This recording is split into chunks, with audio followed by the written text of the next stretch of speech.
Welcome back to State Rankings, where we're ranking all 50 states from worst to best based on real data. The last 5 episodes, Louisiana at number 50, Mississippi at number 49, West Virginia at number 48, Virginia at number 47, Tennessee at number 46. Today, Alabama, ranked number 45.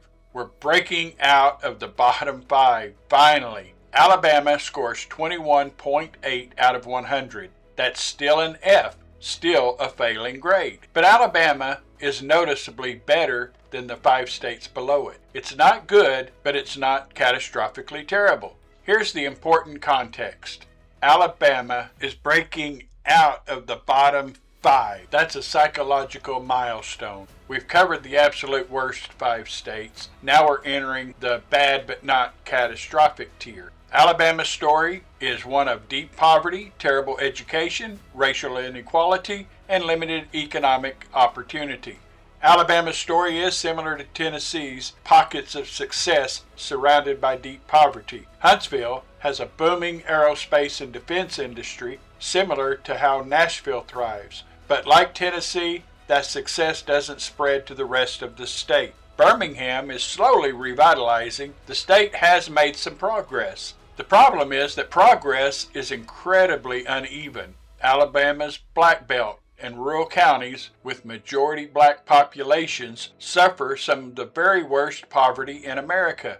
Education ranks number 47 nationally. Healthcare is terrible. Alabama doesn't need to be number 45. They have resources. They have economic engines in Huntsville and Birmingham, but decades of underfunding education, refusing to expand Medicaid, and neglecting poor rural areas keep Alabama near the bottom. Let's break down Alabama. Alabama's education system is one of the worst in America. Alabama ranks number 47 out of 50 states in education. Only Louisiana, Mississippi, and New Mexico rank lower. Let's look at the numbers. Per pupil spending. Alabama spends $9,636 per student per year. The national average is $13,187. That's $3,551 less per student every year. For 12 years of K through 12 education, that's over $42,000 less investment per Alabama student compared to the national average. 8th grade reading proficiency. Only 23% of Alabama 8th graders are proficient in reading. The national average is 33%. 3 out of 4 Alabama 8th graders can't read at grade level. 8th grade math proficiency, only 19% are proficient in math. National average is 34%. 4 out of 5 Alabama students can't do grade level math. High school graduation rate, 91%. That sounds okay, right? But graduation standards in Alabama are lower than many states. Getting a diploma doesn't mean you're prepared for college or careers. Bachelor's degree attainment, only 26% of Alabama adults have a bachelor's degree. National average is 35%. Alabama ranks number 42 in this metric. Teacher salaries, Alabama teachers make an average of $52,000 per year. National average is $65,000. That's $13,000 less. Alabama ranks 37 in teacher pay. When you pay teachers less and invest less per student, you get worse outcomes. It's that simple. Why is Alabama's education so bad? Decades of underfunding. Alabama's state constitution makes it nearly impossible to raise property taxes, which funds schools. So poor districts stay poor and schools stay underfunded. Political priorities. Alabama spends more on prisons than on education in many budget years. They've chosen to invest in incarceration over education. Brain drain. The best students leave Alabama for college and never come back. Why would they? Better jobs, better opportunities, better quality of life in other states.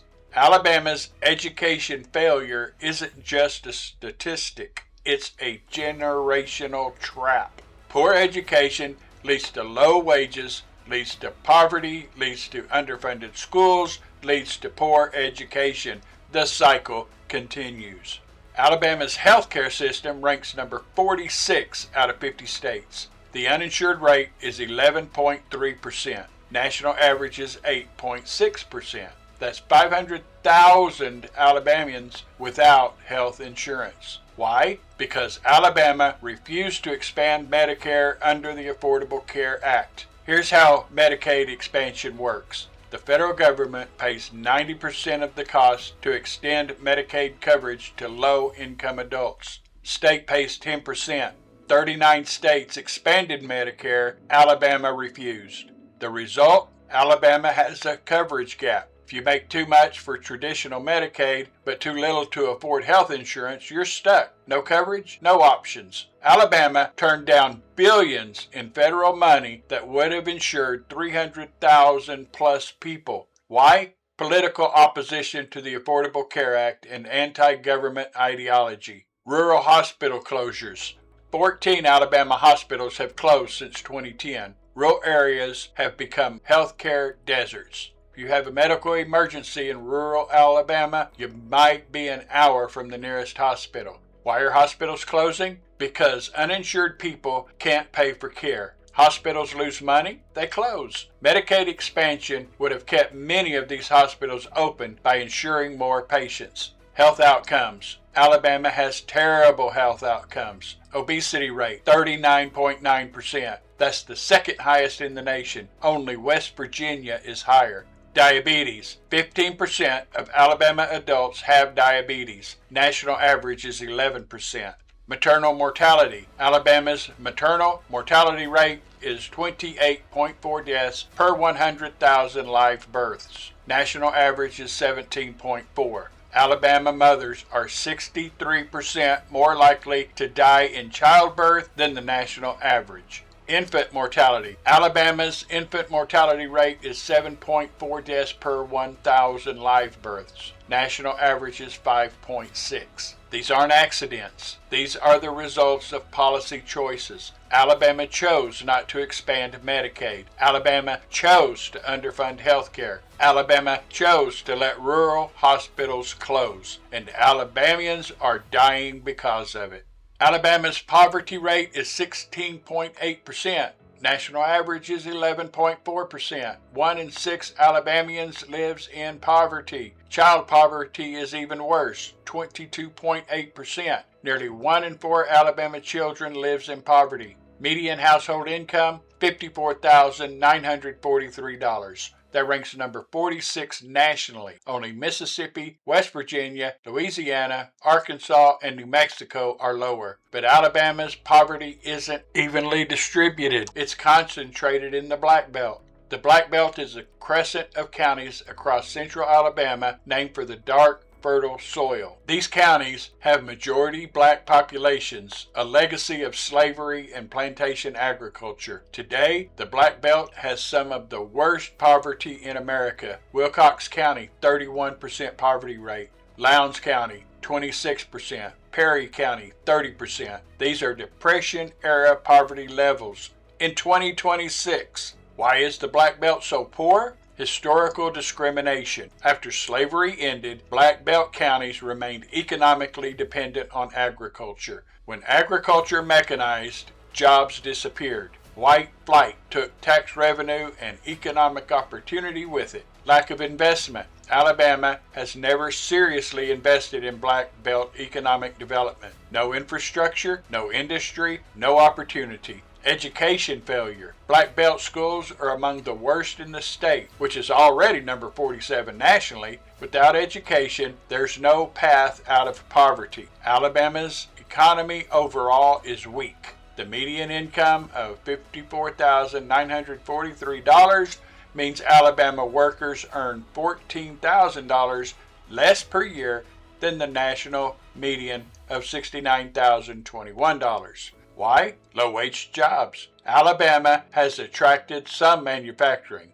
auto plants, steel mills, but they're mostly non-union with low wages. Economic development has focused on cheap labor, not good jobs. Alabama could invest in the Black Belt, build infrastructure, improve schools, attract industry, but they don't. The poverty continues. Now let's talk about what Alabama gets right. Huntsville. Huntsville is a genuinely successful American city. It's growing, thriving, and economically prosperous. Huntsville is home to Redstone Arsenal, NASA's Marshall Space Flight Center, and the U.S. Army's Missile Defense Command. It's the center of America's aerospace and defense industry. The result? High-paying jobs. Engineers, scientists, defense contractors. Median household income in Huntsville is $64,500, well above the state average of $54,943. Huntsville population is growing. It's up 19% since 2010. People are moving there for jobs. Huntsville has good schools compared to the rest of Alabama.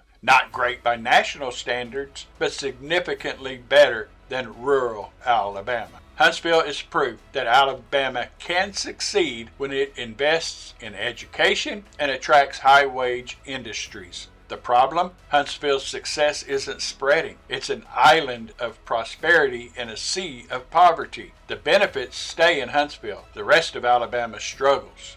Birmingham, Alabama's largest city, is making slow progress. Birmingham has a complicated history. It is the center of the civil rights movement. It's trying to move past its segregationist legacy.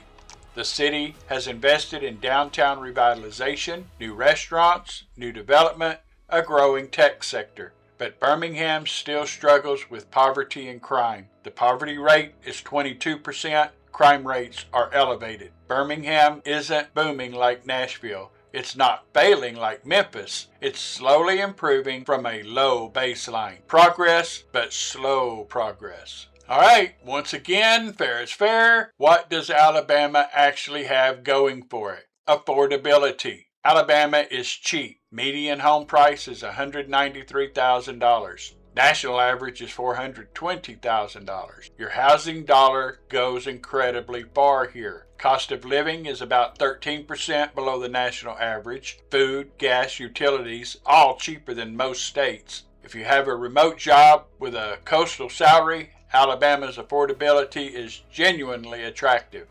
College football. Alabama takes college football more seriously than any other state. The Alabama-Auburn rivalry is legendary. The University of Alabama has won 6 national championships since 2009. If you love college football, Alabama is heaven.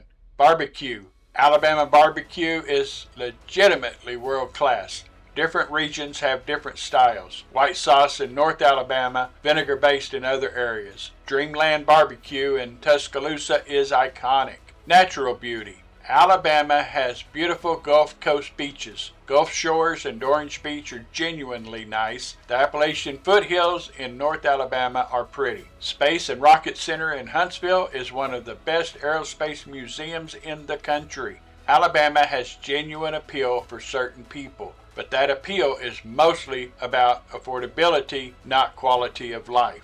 Here's what's frustrating about Alabama. Alabama has resources. Huntsville proves Alabama can build a successful economy when it invests in education and attracts good industries. But Alabama refuses to replicate that success statewide. Alabama refuses to expand Medicaid, even though it would bring billions in federal money and save rural hospitals. Alabama refuses to adequately fund education, even though better schools would attract better jobs and break the poverty cycle. Alabama refuses to invest in the Black Belt, even though those counties suffer Depression-era poverty levels. These are choices, political choices.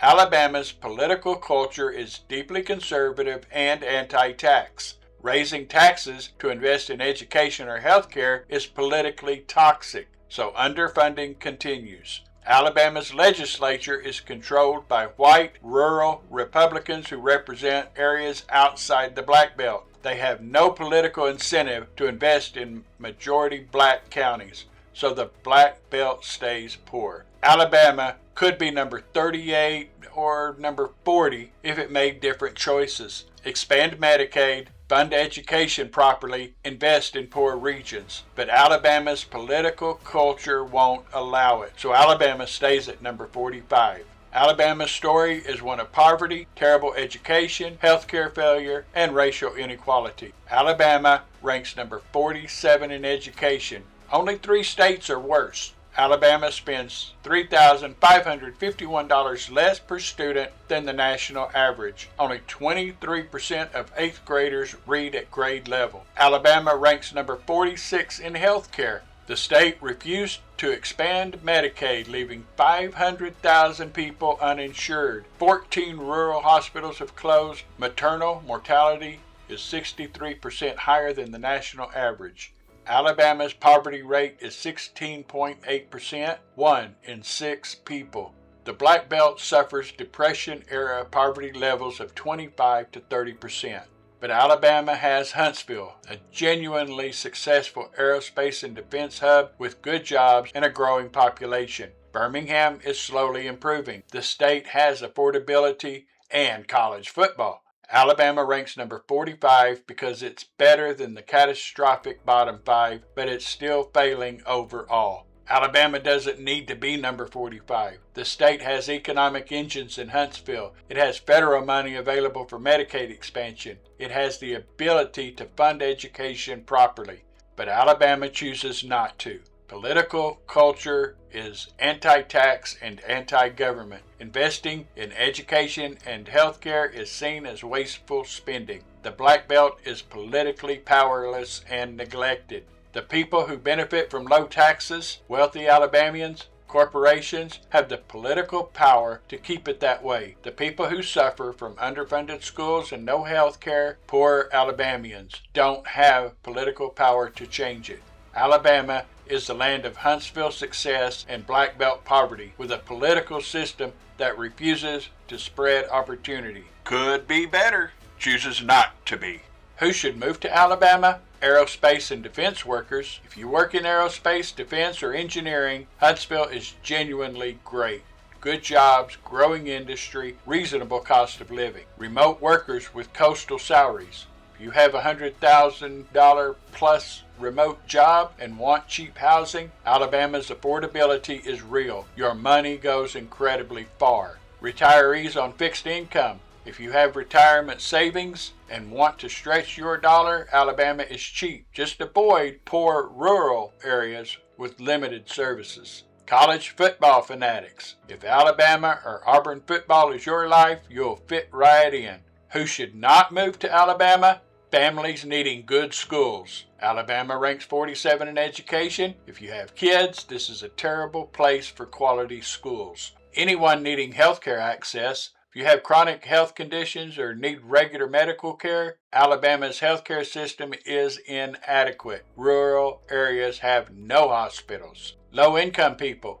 Alabama's poverty is generational and systemic. Limited economic opportunity, terrible schools, no health care. It's hard to build a better life here if you're poor. Anyone expecting progressive politics. Alabama is deeply conservative. If you care about things like Medicaid expansion, education funding, or social progress, you'll be constantly frustrated. Alabama, ranked number 45 out of 50. Overall score, 21.8 out of 100. Breaking out of the bottom 5, still failing overall. The bottom line, Alabama has terrible education, terrible health care, and deep poverty, but it's better than the catastrophic bottom 5. Huntsville proves Alabama can succeed, but the state refuses to replicate that success. Political culture prevents investment in education, health care, and poor regions.